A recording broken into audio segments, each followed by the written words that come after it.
Afin de réaliser un pain de gêne, nous avons besoin de pâte d'amande à 50%, d'œufs entiers, de farine, de levure chimique et de beurre fondu. La première étape se construit sur le fait de détendre la pâte d'amande avec de l'œuf afin de la rendre plus souple et d'obtenir un mélange parfaitement homogène.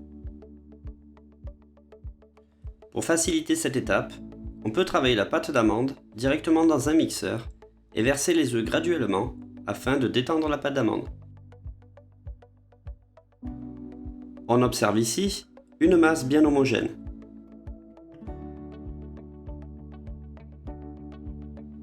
Le travail de la pâte d'amande peut également se faire à la main en intégrant les œufs graduellement, puis en passant au tamis cette masse de façon à obtenir un appareil très lisse. Une fois les œufs intégrés, disposez l'appareil dans la cuve d'un batteur mélangeur et foisonnez le mélange. On va donc chercher à augmenter le volume. Ceci étant possible grâce à la teneur en protéines des œufs et à leur capacité sous l'action du fouet du robot à retenir et stabiliser des bulles d'air dans la masse pour obtenir après cuisson un réseau alvéolé. On observe ici une belle augmentation de volume avec une texture dite au ruban.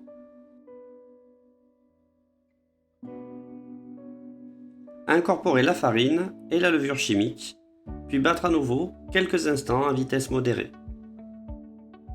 La levure chimique, qu'on appelle également la poudre à lever, n'est pas obligatoire, mais elle va apporter un petit effet soufflé conjointement à l'action des œufs. Intégrez pour finir le beurre fondu et mélangez à nouveau l'appareil. Il existe certaines recettes où on intègre de l'huile à la place du beurre, voire même de la fécule, ceci permettant d'obtenir un biscuit encore plus souple.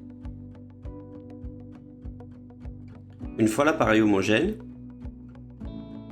chemisez un moule à génoise de 22 à 24 cm de diamètre de beurre et de farine. Versez le pain de gêne dans le moule. Cuire environ 20 à 25 minutes à 180 degrés.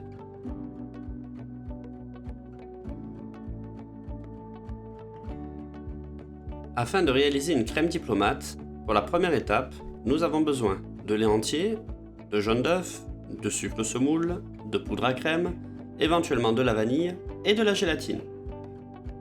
La crème diplomate est une crème dérivée constituée de crème pâtissière collée à la gélatine dans laquelle on incorporera de la crème fouettée. Commencez par réhydrater la gélatine dans de l'eau froide avant de démarrer la recette. C'est en effet un critère à ne pas négliger car il est important que celle-ci se réhydrate. Faire chauffer le lait avec de la vanille liquide et la moitié du sucre semoule. Certains professionnels mettent la totalité du sucre dans les jaunes d'œufs et cela est tout à fait correct également. Pendant que le lait chauffe, mélangez les jaunes d'œufs avec le sucre semoule.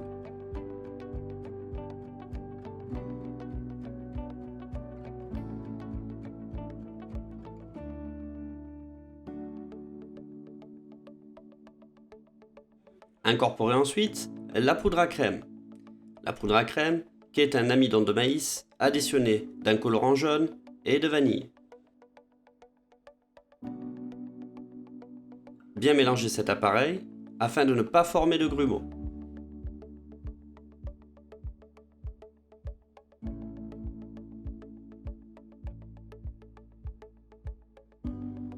Une fois le lait bien chaud, transvasez une partie de celui-ci sur l'appareil en effectuant le mélange hors du feu, pour éviter tout risque de brûlure ou d'épaississement prématuré.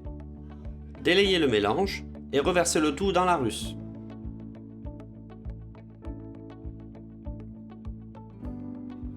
Cuire la crème sur le feu qui va s'épaissir en s'approchant de l'ébullition. En effet, ce n'est que vers l'ébullition que l'amidon contenu dans la poudre à crème commence à effectuer son travail et apporte la consistance si caractéristique de la crème. Dès que la crème commence à s'épaissir, il est très important de mélanger énergiquement en allant chercher la crème jusque dans les bords de la russe. Cuire environ 30 secondes à 1 minute pendant l'ébullition, ceci faisant partie du protocole de réalisation de la crème pâtissière selon la méthode HACCP.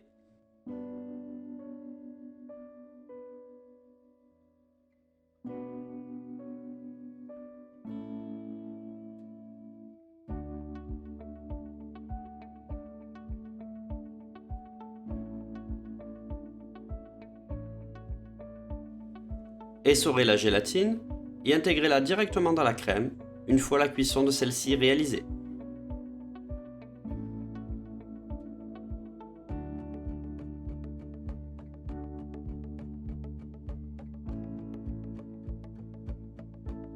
Débarrassez immédiatement la crème pâtissière dans un bac gastro chemisé de film alimentaire et filmez au contact afin d'éviter qu'elle croûte. Une fois la crème conditionnée, il va être important de faire chuter sa température rapidement afin de ne pas développer de bactéries. Nous allons donc l'entreposer en cellule de refroidissement afin de faire chuter rapidement cette température. On va chercher à descendre jusqu'à une température entre 15 et 20 degrés, mais pas au-delà. En effet, la crème contient de la gélatine qui va exercer son pouvoir en refroidissant, en créant un maillage. Tranchez le pain de gêne en deux.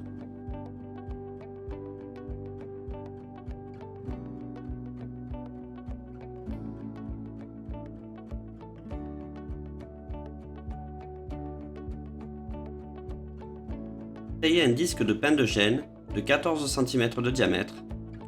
Vu l'épaisseur du biscuit, nous n'intégrerons qu'un seul et unique biscuit dans l'entremets.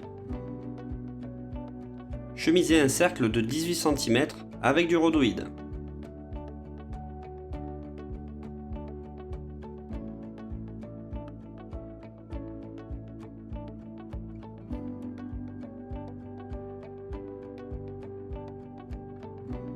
Une fois la crème arrivée à 15-20 degrés, lissez-la au fouet et éventuellement passez-la au travers d'un tamis afin d'obtenir une crème parfaitement lisse. Montez la crème fouettée au bec de façon mousseuse de manière à faciliter son incorporation qui se fera au fouet. Incorporez la crème fouettée en plusieurs fois dans la pâtissière collée.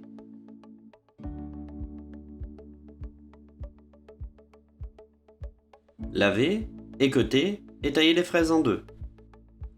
Disposez les fraises taillées en deux tout autour de l'entremet. Il est important qu'elles soient gabarisées afin qu'elles ne dépassent pas du cercle. Positionnez le pain de gêne au fond du cercle. Chemisez le cercle à entremets de crème à l'aide d'une poche.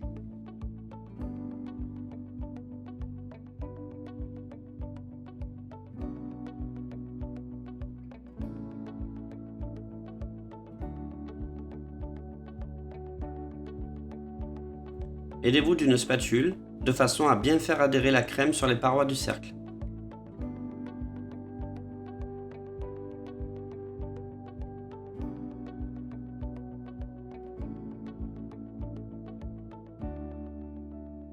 Incorporez des fraises taillées bien au centre.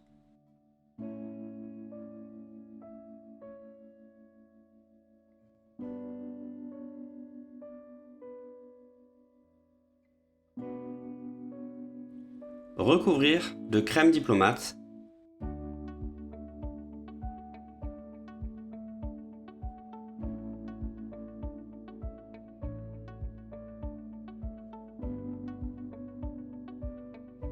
Retirez 1 à 2 mm de crème de façon à accueillir le coulis et raffermir en surgélation.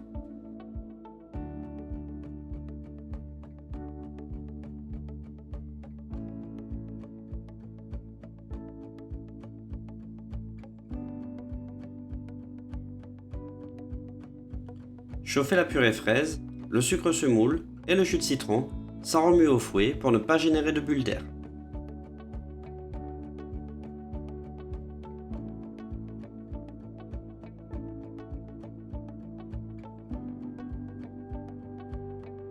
Intégrez la gélatine et refroidir jusqu'à tiédissement.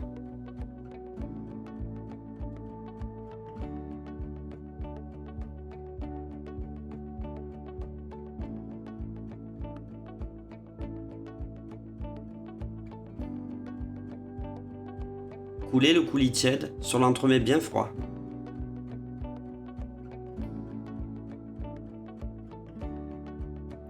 Raffermir quelques minutes en surgélation. Préparez le décor en chocolat ivoire. Pour cela, tempérez le chocolat blanc selon la courbe de température. Étalez-le sur papier guitare, sur fine couche.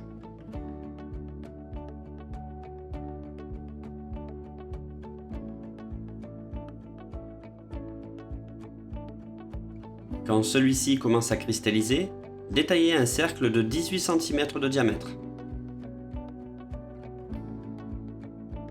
Puis, détaillez des pastilles à l'aide d'un emporte-pièce ou le dos d'une douille. Laissez cristalliser.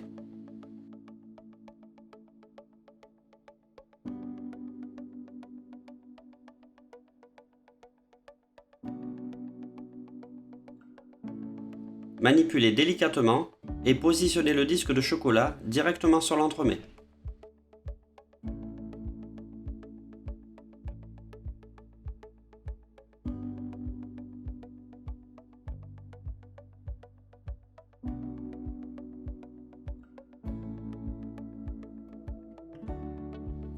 Placez quelques fraises taillées en deux.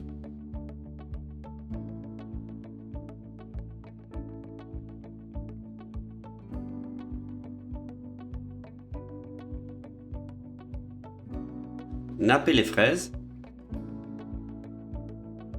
Intercalez quelques mûres et des myrtilles. Puis des framboises saupoudrées de sucre neige.